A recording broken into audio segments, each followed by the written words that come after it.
Hello world, this is Darya Zhuk, co-founder of the venture studio DŌBRA, hailing from Lithuania. At DŌBRA, we focus on impact. Currently, our spotlight is on mental health, a topic that couldn't be more relevant. We've got a brilliant, diverse team, including product managers, designers, developers, and many, many more. And as seasoned founder, our goal in each studio track is to create and validate 3-4 startups, and then starting from seed stage to build strategic partnerships, either becoming a minority shareholder or making a full exit. So in fact, our goal is to be a supplier of properly cooked startups for the market, not a competitor. Our long-term goal actually is to create a pleiad of themed sub-studios that tackle contemporary issues in a very unusual ways, focusing on solutions and pilot launches, trusting growth and scaling to more experienced market peers. And our end game is to take the project to the seed A investment round, make a successful exit, and then roll out a new impact batch. So using the example of DŌBRA, I very briefly laid out how the venture studio's playbook essentially looks like. And the startup studio model is making waves at the powerhouse asset class, backed by some fascinating stats. According to the latest data, studio startups snag seed funding twice as fast, hit Series A, C milestones in less time, and exit the market quicker than their traditional counterparts. So what's behind the magic of this new ecosystem player, and what does it open for investors? As a devoted enthusiast of the startup studio model, I'm really thrilled to share that we are kicking off a series of podcasts, DŌBRAtalks, spotlighting the venture studios. Get ready for some exciting insights. So let's start our first episode with the following topics for discussion. Why is the startup studio model evolving into a powerful asset class? What are the key features of this business model? What are the most effective operating models and organizational structures for venture studios? And what are the crucial business metrics for investors who invest into startup studios or in startups cooked in venture studios? And I'm really extremely happy to feature the brilliant speakers of our first episode. So please welcome Steve Hayton, US, content strategist at Morrow.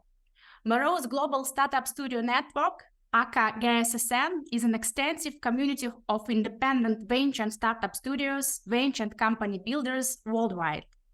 And there are more than 20,000 startup founders affiliated with Morrow. Manoush Melkoman, Italy, chairwoman at Studio Hub, a worldwide network of startup studios and venture builders that has the largest coverage within the EU region.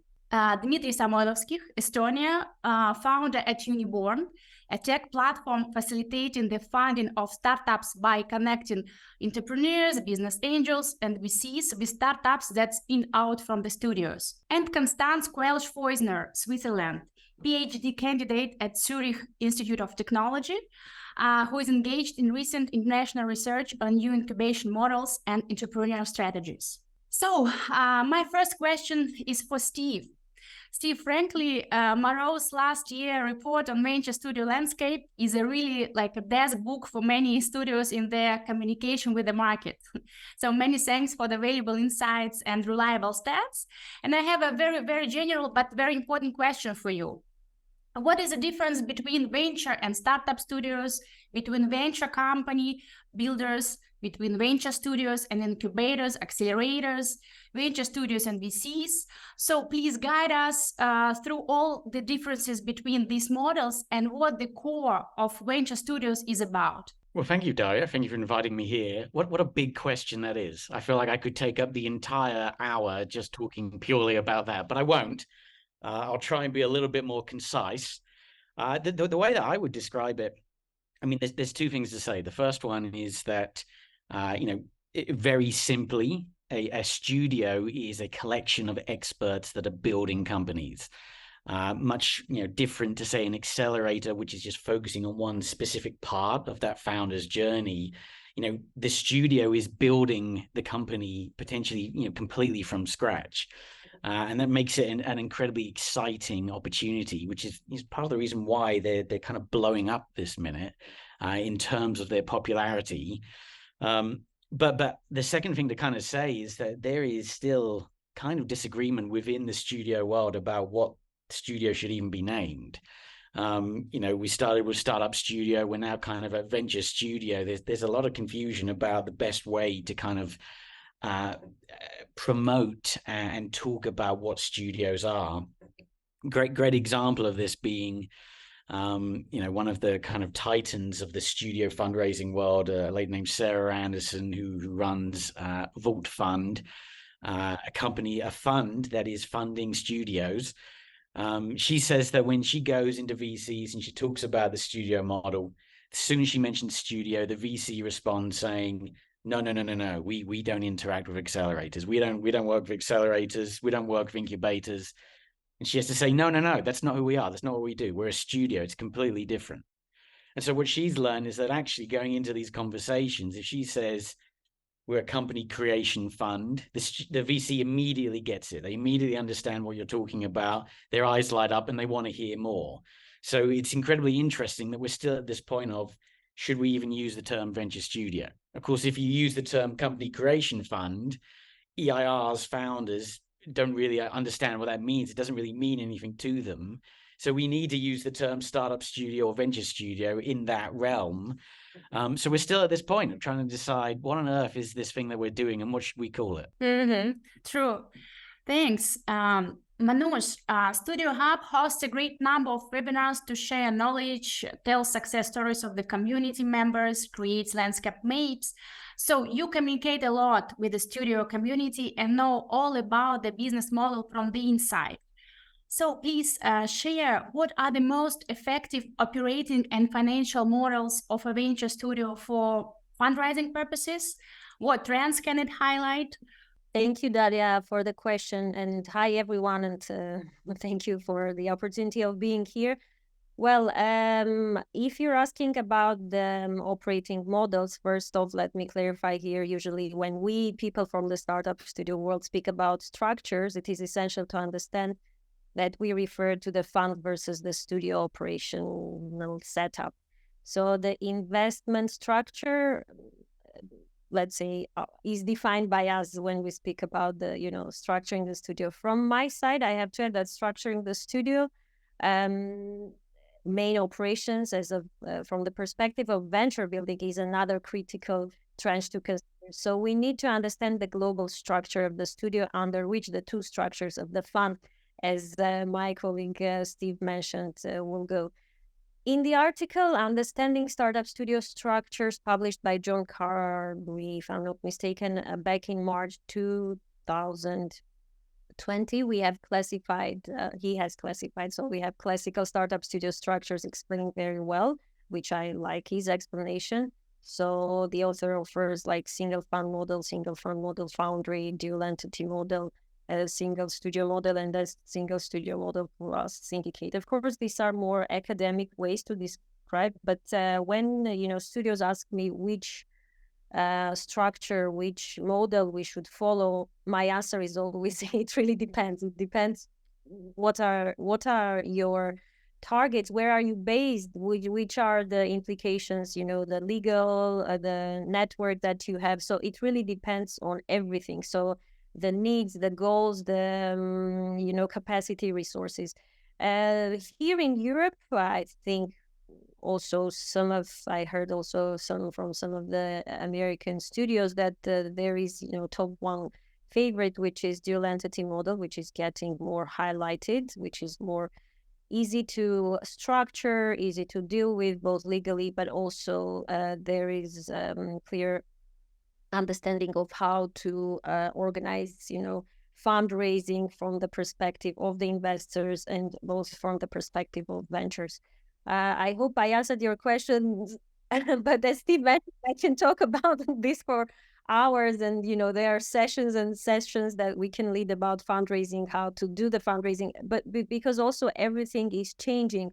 The ecosystem is changing, and the investment landscape separately is changing. So it really the approaches, the strategies change for the studios a couple of years ago, actually even 2 years ago, when were approaching the investor, VC, whoever, most of them didn't hear about the studios, whereas now they heard. So really everything changes, and we have to also comply to those changes. True, thanks. And let's move to Constance, because she's also has some valuable insights from her recent research.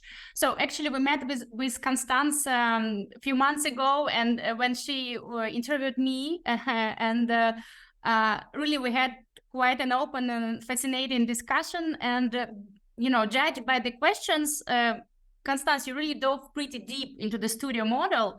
So please tell us briefly about your research, and maybe key findings, and what are the trends you really revealed. And so what are the studios, venture studios look like today in 2023? Mm-hmm.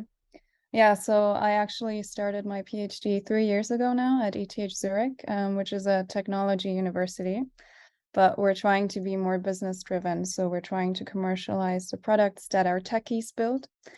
And for me, I talked to around 30 to 40 venture studios and worldwide. So Africa, Europe, America, most of them were based in the US. And I worked closer with 5 of them. And the aim was to initially distinguish venture studios, accelerators, and VCs, to clearly understand the difference, to understand, well, at which area or in which time period does which support come in, and also to identify which people would choose venture studios and how would they be supported in terms of resources. And lastly, and this is how I reached out to DŌBRA, is because I'm currently on a project with some people from MIT where we look at how to build a framework on social impact building. And this is where I encountered a lot of people from really, really great venture studios who are focused on tough tech. And basically that means they're focused on the big problems of our world, right? Like climate tech, AI for healthcare, these types of things. I think the current trends, as Manoush, you already mentioned, it's very different, right? So it's very different from a trend in Europe than what a trend in Africa would look like, for example. But what I've seen and what I find really interesting is that it can be used for ecosystem building. And I've seen that being done increasingly in emerging economies. So for example, I think 2 weeks ago, we talked to a venture studio in Pakistan, and they were talking about how to revolutionize the sort of financing space, because there it's not as certain, right? So they're looking at basically how to shape each actor and how to shape each venture and how each venture can complement the ecosystem. So I think that's a very interesting trend that I'm currently exploring with my team from ETH, but also from MIT. And then also you have in Switzerland, for example, where I am at a tech-driven university, we have a lot of spin-offs. Here the focus is on deep tech, right? So it's very, I would say, incremental innovations to some extent, but very technical. So then you'd need a venture studio that supports these sort of trends. And I think in general, what I find interesting also with how venture studios have evolved is I think there's been a democratization of talent and skill, which is also what we see with AI emerging. And this is how venture studios also make it very sort of lucrative for entrepreneurs or for people who want to be founders, because they enable people who haven't previously been able to be founders, they enable them to become entrepreneurs. So yeah, I hope I answered your question with that. Thanks. Yeah, well, interesting trends, especially for these emerging economies. And yeah, Dmitry, thanks for joining. I see that you are here. I know that you just ran off another online conference on venture studios. It's a busy season, seems. So you lead the Uniborn. So this is basically a syndicate of the investors who invest in studios and its spin-offs. And I know that your decision is quite balanced, research-based and economically driven. And your partners, Max Pop's big startup studios researchers blew up in the community. So why are you investing in studios? What startup studio business metrics are important to you as an investor? And could you give us some examples with these hugest metrics in your pipeline? What secret sauce do these startup studios have? So please, the floor is yours. Yeah, thank you. Thank you so much. Happy to be here. Yeah, it's been back to back basically, so which is another basically sign that of the emergence of the domain. So my name is Dmitry Samuilovsky. I'm the founder of Unibor, and previously I was an investment advisor since 2006. I've built, I guess, 7 startups in the past, but Uniborn is the largest one. And Uniborn basically is a venture platform, pretty much like AngelList, but for Europe, I would say, because we have the European infrastructure inside. And it's more social, so we operate more like a social network rather than syndication platform, let's say. But as long as we want to serve angel investors as great as possible, we've been researching trying to find the best asset class possible with the risk return profile very similar to Y Combinator startups, but with entry valuations way below $20 to $25 million, which is the norm today for YC companies. Actually, since last summer we've been doing this job, and by this summer we had a couple of dozens, I guess, candidates. A couple of dozen asset classes, but the venture studio model was on top of this list, and we couldn't kill it, no matter how hard we tried. And funny enough that one day I just open up my LinkedIn and see that it's been exploded by the big startup studio research by Max. So I immediately reach out to Max, saying like, "Hey, mate, we seem to be like coming to pretty much the same conclusions. Let's join forces and do something great out of this." And that's basically how we started Foundation. That's what we call it. That's what the name of the syndicate. There are a few reasons I would say why we choose this particular asset class. So and most of them are. All of them, I would say, are super practical, so they are based on numbers, as you correctly said.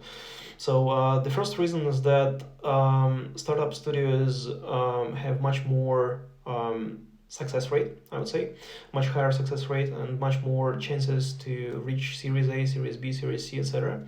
And the second thing is that they do it much faster. So if we take a look at the journey from 0 to Series C, for example, in non-studio startups, it takes about 8.6 years.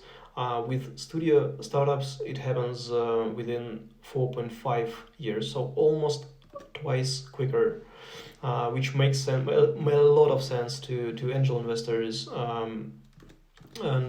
So if we translate these numbers and this data into internal rates of return, IRR, it means that great studios, not all of the studios, but some of the studios deliver really great returns to their investors, well over 50% IRR, which is tremendous. If you take a look at like VC industry and the average numbers within VC, the averages will be within like 15 to 20%.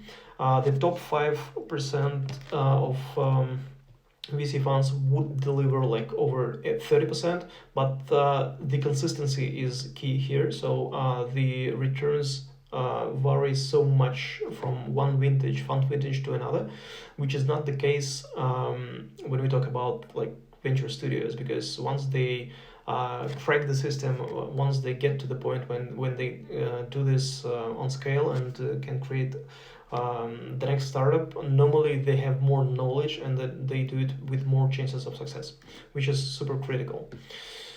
So for everyone who is super interested in the space, I would highly recommend to read the full paper, the full report of Max. It is available on LinkedIn. I think you can easily find this. And do you want me to elaborate on the syndicate? What is our sweet spot? What do we focus on? Maybe a bit later. So let's have a second round of questions. Steve, In your upcoming report, you foresee, I mean, the Morrow's annual report on venture studio landscapes. So you foresee a threefold increase in startup studios. What forms the basis of this prediction, and what are the reasons behind such significant development? Yeah, great. I mean, I think Constance kind of alluded to it, that the studio is just set up so nicely for entrepreneurs to help them build out their companies. But I think to take it a little bit further as well, corporations are beginning to wake up and see the power of the venture studio in terms of being able to act as a kind of hub of innovation within the corporation. You see a number of different companies that are trying sort of different ways of making this working with different studios. And I think AI is probably a great vertical to kind of think about here. You know, if you think about, I don't know, let's say DHL, a delivery firm that could never really attract top AI talent, because if you're in that space, why would you go work for DHL? Sorry, DHL, I love them, but you wouldn't. You'd go somewhere a lot cooler and a lot more exciting. So the concept here is that someone like a DHL could perhaps team up with a studio to work on some sort of AI innovation within their space. So this is a really cool opportunity, not just for entrepreneurs to build effectively and quickly, but also for corporations to get in and really kind of tap into that entrepreneurial spirit and expertise within the studio model. Did that answer the question, or did I just go off on a Yeah, and you really touch upon a very interesting and serious trend, because I think this partnership with corporations, it's a quite a good opportunity for venture studios, to develop and to grow into these sub studios and to innovate in different sub issues. Manus, do you also feel this trend that the corps become more open to venture studios, to partner with them, to boost innovation? So maybe you have some success stories from your community. So how do they partner with corporations and businesses?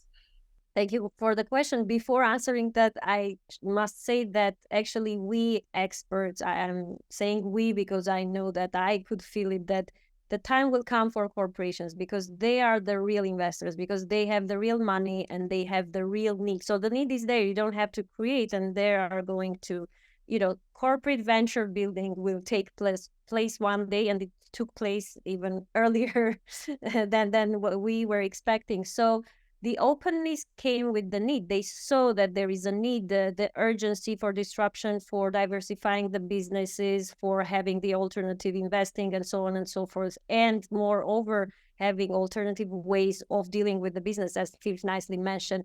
So innovation, right? So open innovation and so on. So yes, they are open. And from our success cases, I can say that within, especially it was last 2 years rather than this year, particularly within the last months that didn't happen, but within the last 2 years, it was very active that corporates were approaching us as a studio network and asking us to connect with the studios. First, to work with a studio as an independent, venture builder. Second, to partner up and, to only use this studio for their venture building. And the third, to ask a studio or an expert or, some startup studio founder, which is eventually an expert, to help build for them a corporate venture builder. So this was and we had a couple of, success stories. We eventually connected, and there were some corporate venture builders eventually created, which are trying to be classical startup studios, but are not quite there yet, but it will come because there's lots of knowledge shared thanks to everyone here. And the promotion of startup studios is way ahead of us. So we're arriving there. Constance, do you have any similar trends or on your research, some, cases, some partnership models with the community or corporations? Maybe something come up? Yeah, I mean, what came up for me when you mentioned the collaboration with corporates is that there's actually a really good book by Henrik Werdelin from Prehype, who that's also a venture studio. and it's called the Acorn method. And it says that every corporation should actually employ venture building as a strategy for innovation. I think there's different paths, right? So corporate venture building, that's a path you can take. There is also idea translation, where you just sort of copy ideas and you've already achieved product market fit. There is customer-led, where you look at problems that specific customer groups are facing. And of course, then what I mentioned already is social impact or deep tech, these more sort of topic-focused specializations. But for sure, yeah, corporate venture building, I also think that this is a way to go for innovation. And it's difficult. It's kind of tricky for studios to enter into that world.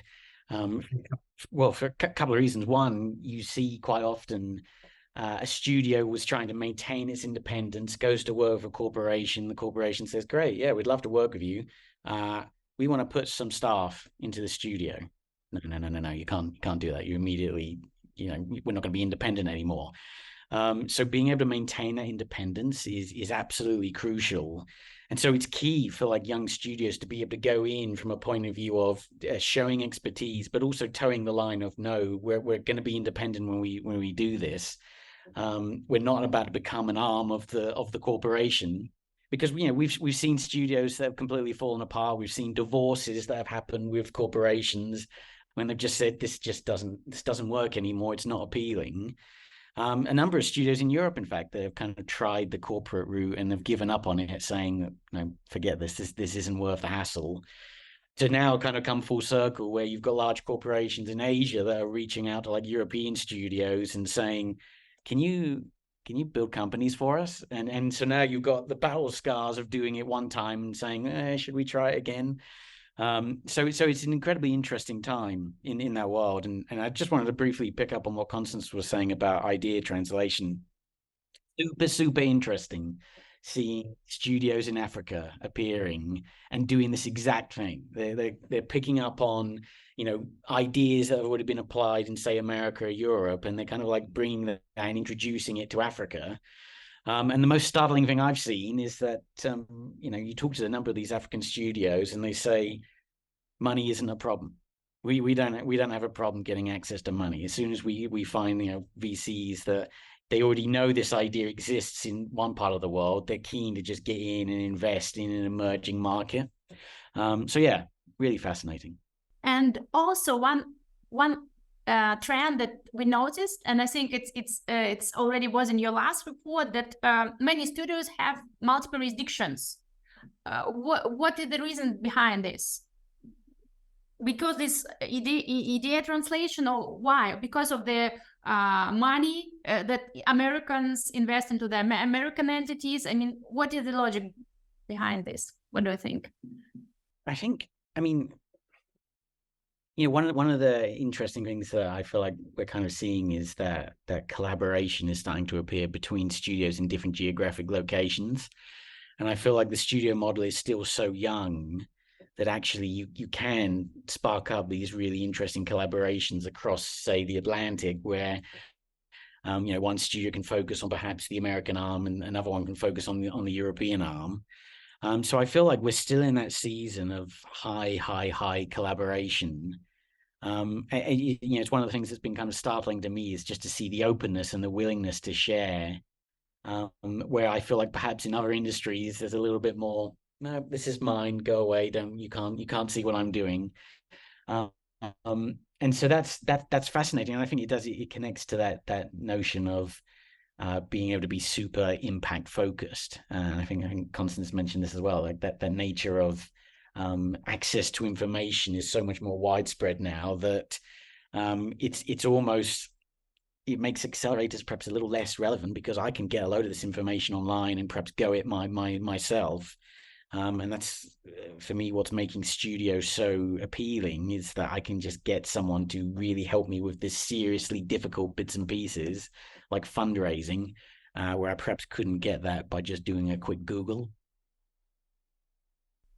Yeah, and Fundraising, yeah. Dmitry, from your investment perspective, what are the benefits and risks investing into the project created inside the venture studio? And do you invest like in studio itself? Because as I see, it's two different stories in like fundraising for studio as a, for the core team of the studio, and fundraising for the spin-offs, for the startups that are cooked there. So you invest into the projects, into the startups, or you also invest into the studios. And so what benefits do you see in these models, investment models? Got it. Yeah, so we basically do both. So we have two types of deals. The first type of deal is investing directly in venture studios. By venture studios, I mean primarily their holding companies. At least initially, we focus on holding companies, investing in holding companies rather than investing in satellite funds. And the second type of deal is investing in their spin-out companies, companies that these studios create. And the ratio between these two is about like 1 to 3, maybe 1 to 4. So we, over the next 12 months, we plan to invest in 3 to 4 studios and 10 to 15 startups for a total of 15 million euro. That's the plan, at least. When you talk to studios, like again, what do you notice? What do you keep in mind?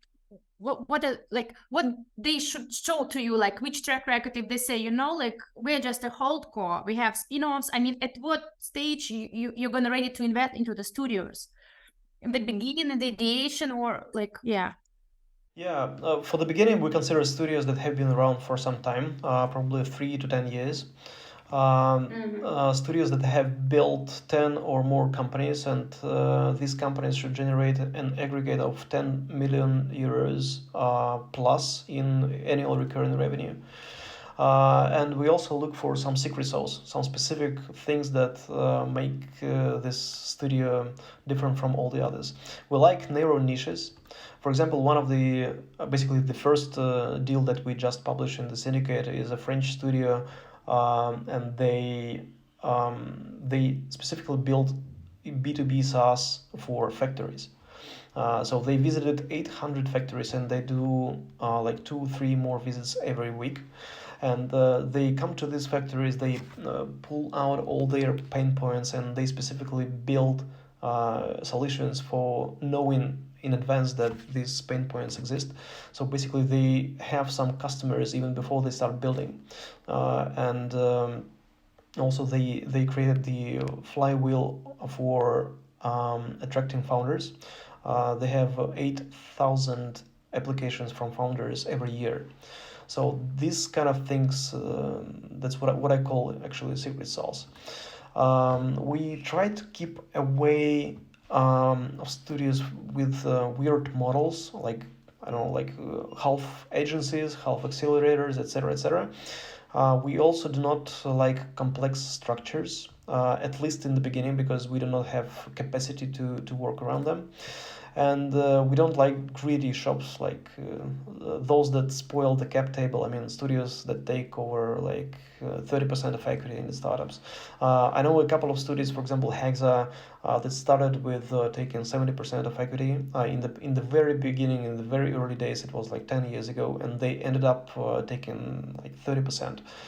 Because otherwise it makes so much harder for the portfolio companies to raise VC funding from VC funds down the line. Yes, thanks. Do you guys have something maybe to add on this fundraising issue?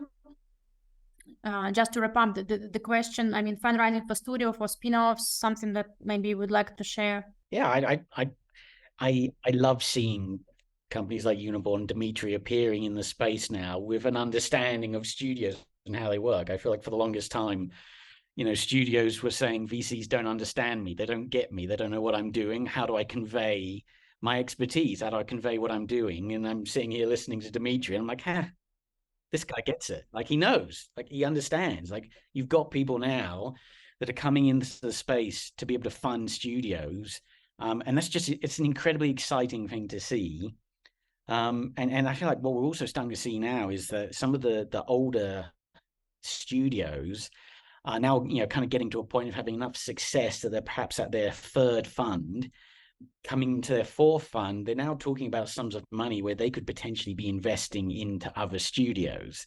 So you're kind of entering into this exciting space where, VCs are starting to learn and understand more about the studio model rather than being perhaps a little bit scared of it at the beginning, a little bit, I'm not sure.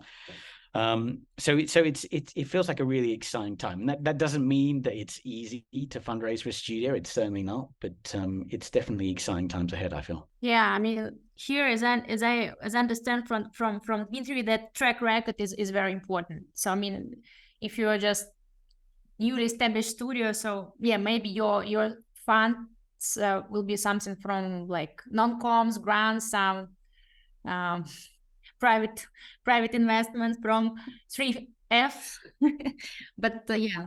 Mainly from your personal network, because the market is super tough for everybody. Yeah, you need to show the case. Yeah. It's a massive chicken and egg situation. I want to go build companies. I need money to do that. Okay, I'll give you some money to do it. What companies have you built? Well, I haven't built any companies yet because I need some money. Can you give me some money? No, tell me what you've built. It's a difficult situation for like young studios. They have to be able to convey expertise and experience. And I think, it was mentioned earlier that notion of building out an ecosystem with a studio, for me, is an incredibly exciting way to show a bit of experience. And I'm gonna name drop now, but there's a new studio out of Hyderabad, India called Zeltmok. CEO is a guy called Srinivas Kalapara, and he spent like 9 years building out the ecosystem in Hyderabad. Like, he was like employed by the government to help build out the entrepreneurial ecosystem. And now he's at a point of discovering the studio world and being like, okay, that's kind of what I'm doing. I should look into more about the world of studios. And so now he's starting up his studio with such a great background and ecosystem already built, that it's helping him to generate credibility when it comes to fundraising. And a very, very quick other thing I'll mention, Devland Innovation in San Francisco. It's a studio that has been in existence for a couple of years, and what it started to do is work on government grants. So they're going into cities around the US and helping to develop the entrepreneurial ecosystem. It's not their IO. It's not normally what they would do, but what's happening is that as they're doing this entrepreneurial ecosystem building, it's generating credibility for them, and VCs are starting to take notice of them as being a legitimate studio. So there are a number of really cool ways to build that credibility to get money. And by the way, sorry, Manoj, yeah. No, because I was inspired by the colleagues' comments. Great. Shall I go ahead, or you had? Sure, please. Yeah, the floor is yours. Yeah, sorry. So the on the investment side, on the fundraising side, I think the platforms, the experts like us, GSSN, so like Studio App, GSSN, Enhance, we on one side, especially on this side, we do also the education, not only for the startup studios, how to raise, do the fundraising, build the studios and so on, but on a more important note, we do the education of the investors.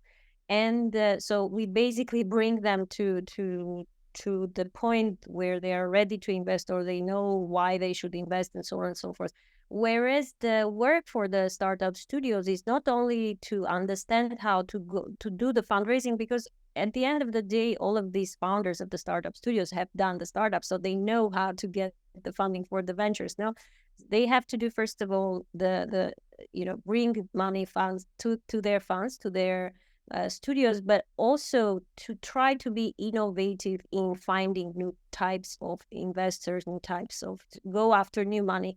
I'm writing an article, and if there are any insights, please drop in. I'm trying to explore, that part, because also as I told, the investment landscape is changing. And if before we were not much concentrating on the corporate world, we were separating a lot, so corporate venture builders are from one side, and then the studios are from one side. Now this is a bit being mixed, and also the case with the founders of the ventures being investors themselves. So basically studios bringing founders with their money is a new type of investment, and so on and so forth. So Also, we are educating the investors, encouraging them to carry out proper due diligence within the studios. And so other than looking at standard metrics such as success and stages of fundraising rounds of the ventures, let's say, according to their requirements, we want Series E, I don't know, or exits, or these kind of studios, but also or valuations in the portfolio companies, but we are also asking them to consider one of the main metrics, which is the potential. So the potential of the team of the studio and the potential of the studio's success in building the venture, so the operational potential and fundraising potential, so the network and, so basically the traction that will follow thereof. Now, you may ask that this might also apply well with any startup, but not as much as with the startup studio, because startup studio is basically the potential, because it comes with the team who has experience in their back. It comes with the team which has a network. It comes obviously investors and also with the portfolio also in their shoulders. So the potential, one of the metrics I would mention.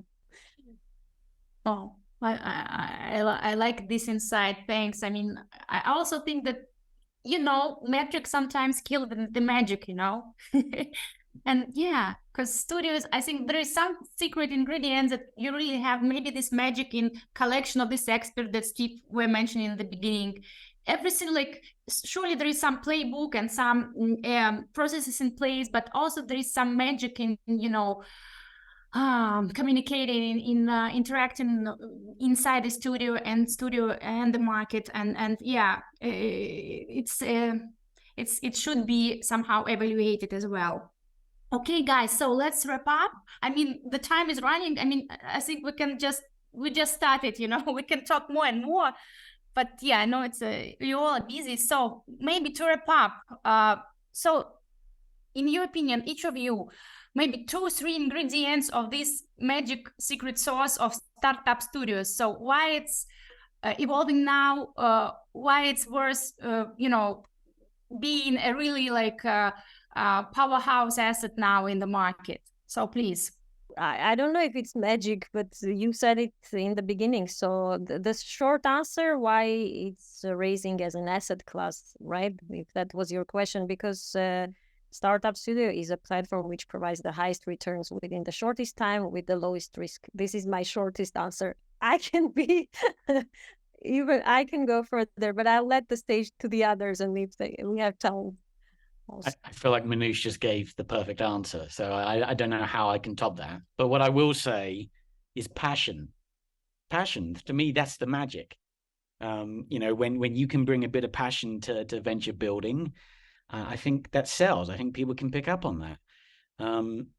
So I would I definitely say that for me speaks volumes. As a founder, when you get that what you love is building rather than necessarily the idea itself, then the studio model becomes super, super, super attractive.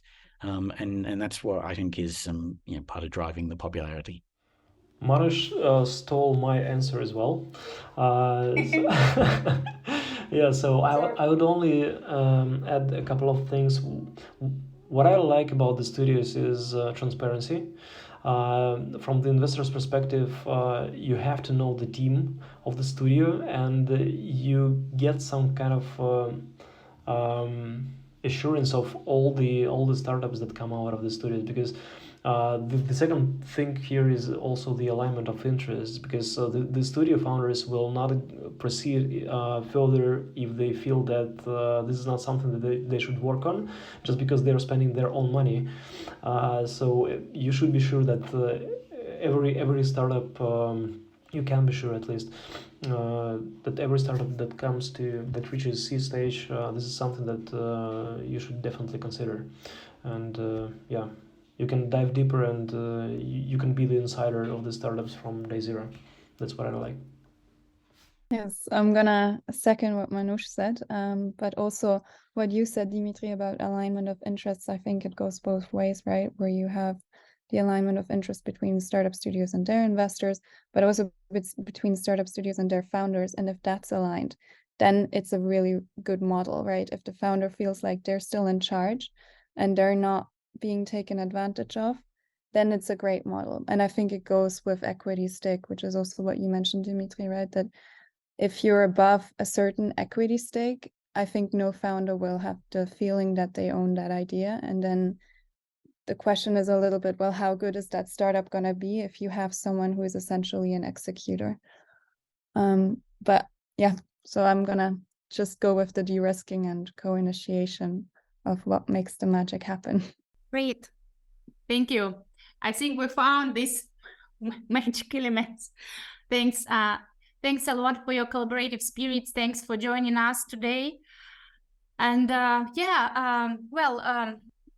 think we're gonna end up with this, and gonna stop the recording. And maybe we're gonna stay in touch with you regarding some technical details when our technical team will, start the production. So thanks a lot. Thank you. And Thanks one of the so much for having us. I think is the collaboration, because everybody's so supportive. No competition, even if there is sometimes between the studios for some investors and so on and so forth. So I love this world. Yeah, it's a great big small world.